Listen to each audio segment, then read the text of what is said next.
Assalamualaikum warahmatullahi wabarakatuh. Sebelum kita mengeksplorasi lebih lanjut apa itu pikiran, bagaimana proses berpikir, maka saya akan memberikan satu batasan-batasan dalam pembahasan tersebut. Batasan pemikiran di sini saya sebut dengan batasan tauhid. Batasan ini digunakan agar kita tidak tergelincir dan tidak tersesat dengan ketetapan Allah Subhanahu wa taala. Saudara-saudara sekalian, teman-teman semuanya, pikiran tidak dibatasi ruang dan waktu. Pikiran dapat menembus dimensi dan dapat menembus materi.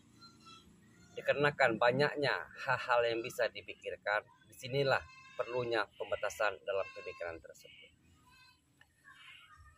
Pikiran dapat menembus ruang dan waktu. Dapat saya contohkan seperti ini. Sekarang kita berada di dalam rumah misalnya, sedang membaca, sedang duduk, ataupun sedang melamun di rumah. Di saat badan kita, jasmani kita berada di rumah, maka pikiran kita bisa berkelana kemanapun. Pikiran kita bisa sedang berada di rumah orang tua kita, di rumah adik-adik kita, dan pikiran kita bisa memikirkan anak yang jauh dari kita. Nah, disinilah maksudnya pikiran bisa menembus ruang dan waktu. Kemudian dikarenakan banyaknya variabel-variabel ataupun materi-materi yang dapat dipikirkan oleh pikiran kita, maka disinilah perlunya pembatasan tersebut. Kita mengkaji zat Allah Subhanahu wa taala, zat ilahiyah, kita tidak bisa menggunakan pikiran analitik kita serta pikiran imajinatif kita. Zat ilahiyah hanya bisa disentuh, hanya bisa kita kaji dengan menggunakan pendekatan keimanan dan keyakinan.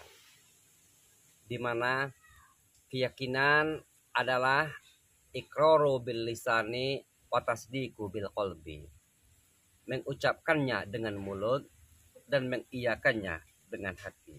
Oleh karena itu, gunakanlah pemikiran kita untuk berpikir tentang teknologi, berpikir tentang pengetahuan, berpikir tentang peradaban sosial kultur, dan berpikir tentang hukum-hukum alam ini. Tetapi jangan sekali-sekali kita berpikir tentang zat lahirnya Allah, ataupun bila terbersit di dalam pikiran kita ingin menggali ataupun mengeksplorasi zahiriyah Allah, misal siapakah Allah, maka kita cukup menjawab Allahul Wahad. Allah adalah Tuhan yang satu. Lam yalid wa lam yulad, tidak beranak dan tidak diperanakkan. Kemudian kita bertanya, sedang apa Allah Subhanahu wa taala? Tuhan apa yang dibuat oleh Tuhan? Maka kita cukup membatasi pemikiran kita dengan Allahul Lazi khalaqas samawati wal ardh. Allah lah yang menciptakan langit dan Allah lah yang menciptakan bumi. Kaidah tauhid ataupun doktrin yang sering diucapkan ataupun diajarkan oleh para guru kita, para guru dahulu, ialah laisa kamislihi syai'un. Tidak ada perbandingan untuk Allah Subhanahu wa taala. Allah tidak bisa diumpamakan dengan apapun yang ada di dunia ini. Jadi hukum alam, hukum manusia itu bersifat komparatif.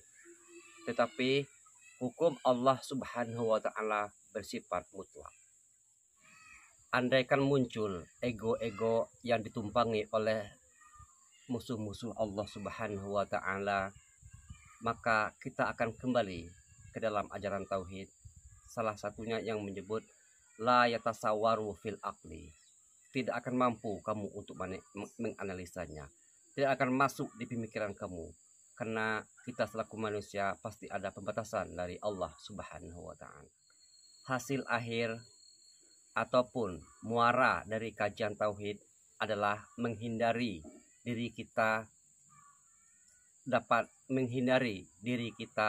daripada sifat-sifat musyrik, walaupun musyrik sirri. Karena teman-teman semuanya, innallaha la yaghfiru ayyusyrika bihi wa yaghfiru ma duna dzalik. Allah menjamin pengampunan semua dosa kita. Insya Allah diampuni oleh Allah. Tetapi Allah tidak akan mengampuni dosa-dosa orang yang musyrik. Sebagai penutup, saya akan mengutip kata-kata para ulama tauhid yang menyebutkan tafakkaru syai'an wala tafakkaru fi dzatillah.